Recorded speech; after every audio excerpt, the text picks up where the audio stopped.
The new Ford Ranger will debut on November 24 as a global model. Ford Australia released a new teaser for the all-new Ranger. The pickup that has been thoroughly tested in various conditions off-road and on public roads with its special camouflage livery is said to be the most versatile and most capable Ranger yet.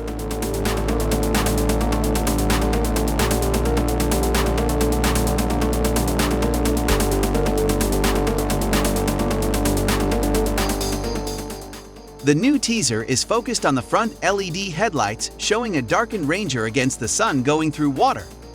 Ford also published a video from the design process, including sketches, 3D drawings, and clay modeling. Ford trucks sold in more than 180 countries around the world. How do you build on an already successful design, future-proof the visual look, and take it to the next level of capability and wow factor? As designers, we engage with customers much earlier in the process. Spent more time with them and got more insights than ever before. We watched how they used and interacted with their trucks. We noticed what they loved and what challenges they had. Interestingly, we found that no matter what market, our customers are doers. They like solving their own problems and they like to feel confident in their truck. Not just the way the vehicle functions, but the way they feel when they're driving it.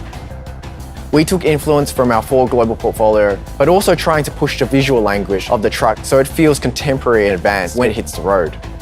Our inspiration came from many areas too, such as products and landscapes, to help bring in new shapes and executions in our sketch work.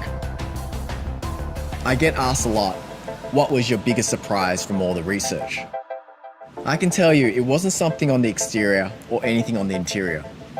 The biggest surprise was that no matter what the market, customers were aligned on what they thought Rangers should be, in terms of the way it needs to look and the way it needs to make them feel.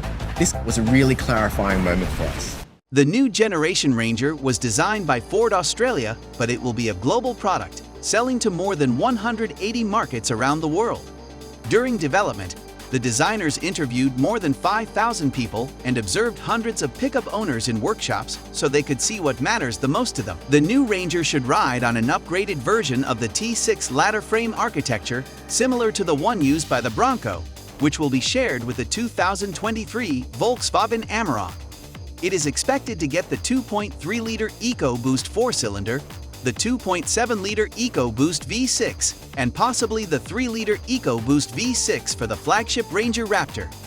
Additionally, it will introduce a plug-in hybrid variant for the first time, while some markets will also get the 2.0 EcoBlue biturbo 4-cylinder diesel. In the US, it will likely arrive next year as a 2023 model. I'd like to tell you the story about the journey we've taken from an engineering and testing perspective to ensure the new Ranger is durable and reliable. Our job as engineers is to translate the customer experience into insights into a clear product definition brief, which becomes the absolute reference for engineers. Early in the program, a lot of our work is done analytically, using computer software. More recently, we've taken all this critical information and started building vehicles representative of how they'll appear in the showroom and on the road. These are now being tested across multiple countries around the world in a range of environments and extreme conditions that rigorously test the strength and durability of the vehicle and the key components. This is particularly important for the Ranger, given we're developing it to be sold in more than 180 global markets. So what does that testing look like? Cold weather testing in North America and New Zealand is an area we test the engine and vehicle dynamics in conditions that deliberately exaggerate ice, snow and extreme cold temperatures for attributes such as the vehicle stability control in these environments. In the deserts of North America, Australia and the Middle East, we're doing hot weather testing in temperatures of 50 degrees Celsius and above. We're also continuing extensive durability and validation at our Lara Proving Ground and our Research and Development Centre in Geelong, Victoria. These world-class facilities are state-of-the-art and not only cover durability, special surfaces, high speed and dynamic circuits, but also specialised corrosion, noise and vibration, environmental and emissions testing facilities. I'm looking forward to sharing more about all the great engineering